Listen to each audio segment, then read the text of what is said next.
بسم اللہ الرحمن الرحیم۔ محترم ناظرین السلام علیکم۔ امید ہے آپ سب خیریت سے ہوں گے اور میری دعا ہے اللہ پاک آپ کو اپنے حفظ و امان میں رکھے، خیر و عافیت سے رکھے۔ تو دوستو، آج آپ کے لیے ایک بہترین، آسان اور سادہ گھریلو نسخہ مہروں کے درد کے لیے اپلوڈ کر رہے ہیں۔ پہلے بھی بے شمار نسخے ہم نے اسی طرح کے آسان، سادہ اور بڑے حیرت انگیز اپلوڈ کیے ہیں۔ امید ہے آپ ان سے استفادہ کر رہے ہوں گے۔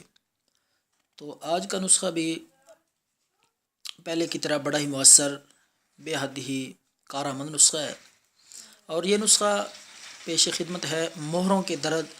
اور بعض اوقات مہروں میں گیپ آ جاتا ہے، گیپ، تو اللہ کے فضل و کرم سے مہروں کا درد اور مہروں کا گیپ بھی انشاءاللہ ختم ہو جائے گا یہ نسخہ استعمال کرنے سے۔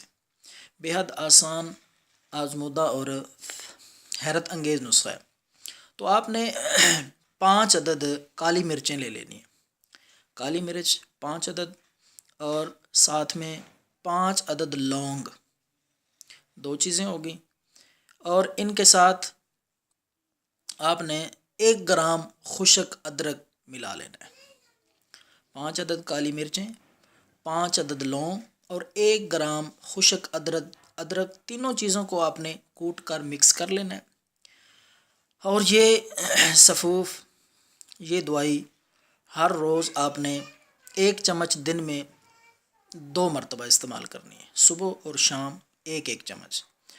2 ہفتوں کے بعد انشاءاللہ مکمل طور پہ آپ فٹ ہو جائیں گے، مہروں کا درد بھی ٹھیک ہو جائے گا، اور جو ان میں گیپ واقع ہو گیا وہ بھی انشاءاللہ اس نسخے سے گیپ بھی ختم ہو جائے گا، اور مکمل طور پر آپ افاقہ محسوس کریں گے۔ تو یہ نسخہ استعمال کریں، دوسروں سے شیئر کریں۔ اللہ حافظ، السلام علیکم۔